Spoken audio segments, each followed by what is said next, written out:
அன்பிற்கினிய வணக்கம். உங்கள் ஆஸ்ட்ரோ பாலா வேலு.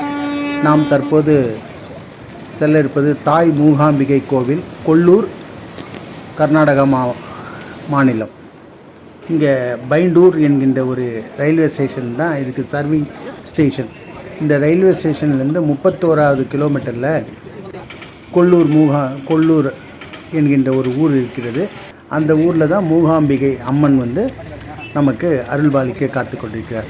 இப்போ ரயில்வே ஸ்டேஷன்லேருந்து இறங்கி நம்ம கொல்லூர் போவதற்கு நிறைய டாக்ஸி வெளியே இருக்குது. ரயில்வே ஸ்டேஷனில் எல்லாமே ஷேரிங் சிஸ்டத்தில் 150 ருபீஸ் கொடுத்தோம்னா கொல்லூர் கோவிலண்டை கரெக்டாக கொண்டு போய் விட்டுடுறாங்க. அப்படி தான் நாங்கள் இந்த டாக்ஸி எடுத்துகிட்டு போனோங்க. ஷேரிங் டாக்ஸி இதில் 7-8 பேர் எட்டுன்னு போகிறாங்க. Per head 150 rupees. 31 kilometre railway ஸ்டேஷன்லேருந்து கோவிலுக்கு. எல்லாமே இது காட் செக்ஷன். ஒரு மலை மேலே ஏறுற மாதிரி ஒரு நிலை. பசுமையான ஒரு பள்ளத்தாக்குகள், மலைகள் எல்லாத்தையும் கிராஸ் பண்ணி நாம் தற்போது கொல்லூர் என்கின்ற ஒரு சின்ன ஊருக்குள்ளே நுழைகிறோம். இந்த ஊரில் ஏகப்பட்ட லாட்ஜஸ். அதில் தங்கிட்டு கோவிலினுடைய முகப்பு தோற்றம் இதுதான். மூகாம்பிகை டெம்பிள், கொல்லூர். கேரளா மாடலில் இருக்கக்கூடிய கோவில். இந்த கோவில் தாய் மூகாம்பிகை. சங்கராச்சாரியார் தாய் மூகாம்பிகை எர்ணாகுளத்திற்கு அழைத்து செல்லக்கூடிய வழியிலே தாய் மூகாம்பிகை இங்கு தங்கியதாகவும், காலையிலே எர்ணாகுளத்திலும் மாலையிலே கொல்லூரிலும் காட்சியளிப்பதாக அன்னை பராசக்தி ஆதிசங்கரருக்கு அருளியிருக்கிறார்.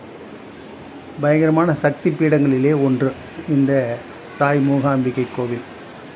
நம்மளுடைய மறைந்த தமிழக முதல்வர் எம்ஜி ராமச்சந்திரன் எம்ஜிஆர் அவர்களுக்கு இஷ்ட தெய்வம், உபாசனா தெய்வம் இந்த தாய் மூகாம்பிகை என்பதை நம்ம மறக்க முடியாது. நம்மளுடைய தமிழ் திரையுலகில் இருக்கக்கூடியவர்கள் நிறைய பேர் இந்த இடத்திற்கு வந்திருக்கிறார்கள். இங்கு பரதநாட்டியம் முதலிலே அரங்கேற்றம் செய்தால் கண்டிப்பாக சிறப்பான ஒரு நிலை பெறுவார்கள் என்பது திண்ணம். தினமும் இங்கே பரதநாட்டியம் அரங்கேறுகிறது. நாம் பார்ப்பதும் அப்படி ஒரு நிலைதான். கேட்டதை கேட்டபடி வரம் தரக்கூடிய அன்னை மூகாம்பிகை தங்கியிருக்கக்கூடிய இந்த அருள் சதம் பெரும் சிறப்பை உடையது. இந்த இடத்தை மெதித்தாலே மற்றற்ற மகிழ்ச்சியை நாம் பெற முடியும் என்பது திண்ணம். வேண்டியதை வேண்டியவாறு பெறக்கூடிய ஒரு ஸ்தலம் என்றால் இது மிகையல்ல. தீபஸ்தம்பத்திலே இங்கே தீபம் ஏற்றுவது ஒரு தனி அழகு. அதை நாம் அடுத்த வீடியோவில் காட்டுகிறோம், பாருங்கள். பக்தர்கள் எப்பொழுதும் கூட்டமாகத்தான் இருக்கும்.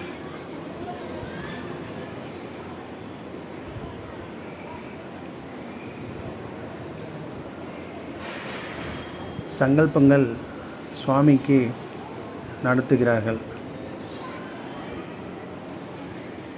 அன்னுக்காயி சேவா.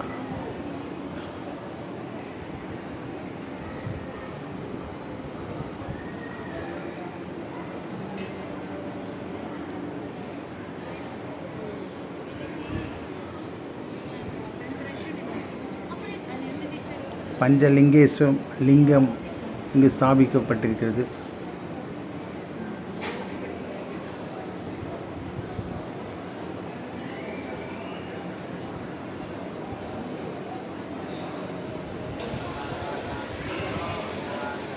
அன்னை பராசக்தியினுடைய ஸ்தலம் இது.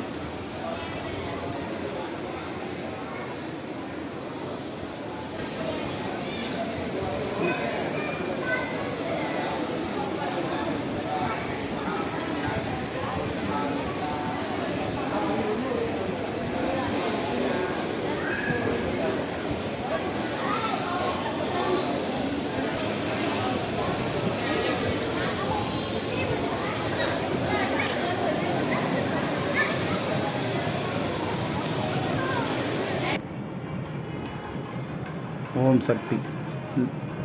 நன்றி. உங்கள் ஆஸ்ட்ரோ பாலாவேலு. நன்றி. கோவிலுக்கு செல்லும் வழித்தடம் டிஸ்கிரிப்ஷன் பாக்ஸில் கொடுத்திருக்கிறேன், பாருங்கள். நன்றி, வணக்கம்.